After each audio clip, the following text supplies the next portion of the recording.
कहते हैं पीछे की ओर देखकर जिंदगी को समझा तो जा सकता है, पर जिंदगी जीने के लिए हमको आगे की ओर देखना पड़ता है। कहने का मतलब ये है कि हम और समय दोनों ही एक स्पीड से भाग रहे हैं, पर अक्सर क्या होता है कि समय तो अपनी स्पीड से भागता रहता है, अपनी गति से चलता रहता है, हम अपनी गति कम कर देते हैं। हम समय से पीछे रह जाते हैं, समय से पीछे छूट जाते हैं और समय हमसे बहुत आगे निकल जाता है।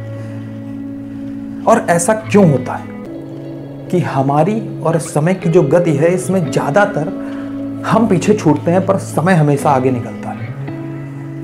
हमारी एक प्रॉब्लम ये रहती है कि हम हमेशा अपने पास्ट में जीने की सोचते हैं। हम हमेशा अपने पास्ट में सोचते रहते हैं कि जो हमारे साथ पास्ट में हुआ हम उसी में खुश रहते हैं, चाहे वो अच्छा हुआ हो चाहे वो बुरा हुआ हो, हम उसी को सोच के खुश रहते हैं और पास्ट में ही जीते हैं। और जो इंसान पास्ट में जिएगा वो समय के साथ अपनी गति को मैच कर ही नहीं पाएगा।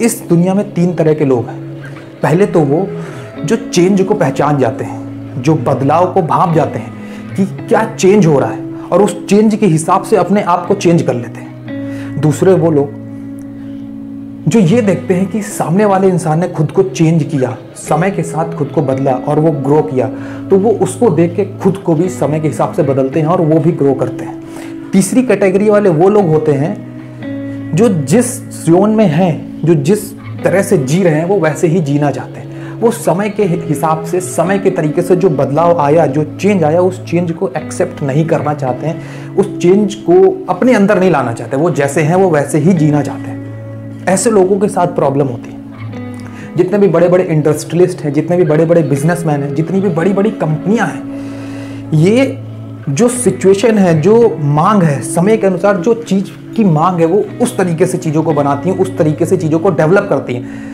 अब ये नहीं कि अगर 20, 25, 30 साल पहले कभी बैलगाड़ी चला करती थी तो कोई कंपनी ये सोचे कि 20 साल पहले बैलगाड़ी चलती थी तो मैं बैलगाड़ी बनाऊंगा, बैलगाड़ी चलेगी। नहीं, 30 साल पहले बैलगाड़ी चलती थी पर आज के समय में कार्स चलती हैं, तो आज के समय में कार ज़्यादा बेनिफिट देगी एज कंपेयर टू बैलगाड़ी। तो ये है कि समय और हम दोनों को स्पीड में कम ज़्यादा नहीं करना है। दोनों के बीच में डिफरेंस जो है, डिफरेंस ज़्यादा नहीं आना चाहिए कि समय बहुत आगे निकल गया पर हमारी सोच, हम जो तरीके से सोचते हैं, हमारी सोच 20 साल पहले या 50 साल पहले वाली जैसे हम लोग सोचते थे, अगर वो सोच रहती है ना तो हमारी लाइफ में परेशानियां धीमे धीमे बढ़ने लगती हैं। जितने भी सक्सेसफुल लोग हुए उन्होंने समय के साथ अपने आप को बदला, तब जाके वो सक्सेसफुल बने। पहले के ज़माना क्या था? पहले के ज़माने में आप देखते हो आज 4G 5G इंटरनेट की बात चल रही। पहले के ज़माने में इंटरनेट बहुत धीमे चलता था, तो अब कोई कंपनी ये सोचे कि मैं उसी इंटरनेट जो पहले के ज़माने में चलता था मैं वही इंटरनेट सर्विस दे के आज ग्रो कर जाऊँ, तो ये पॉसिबल नहीं है। आपको आज 3G या 4G सर्विस देनी ही पड़ेगी क्योंकि 4G सर्विस लोगों की मांग है। तो अगर ग्रो करना है तो 4G सर्विस या 5G सर्विस ही प्रोवाइड करानी पड़ेगी। तो ये है कि समय के साथ बदलते रहो। जैसे समय बदल रहा है वैसे तुमको भी अपने आप को डेवलप करते रहना। समय से ना तो आगे भागो ना ही समय से पीछे चलो, समय के साथ चलो। जो भी इंसान समय के साथ चलता है उस इंसान की जो गति होती है, उस इंसान के जो ग्रो करने की पॉसिबिलिटीज होती हैं वो बाकी जो जितने भी लोग उनसे कई ज़्यादा होती हैं। आप अगर समय के साथ चलोगे then you will be unstoppable.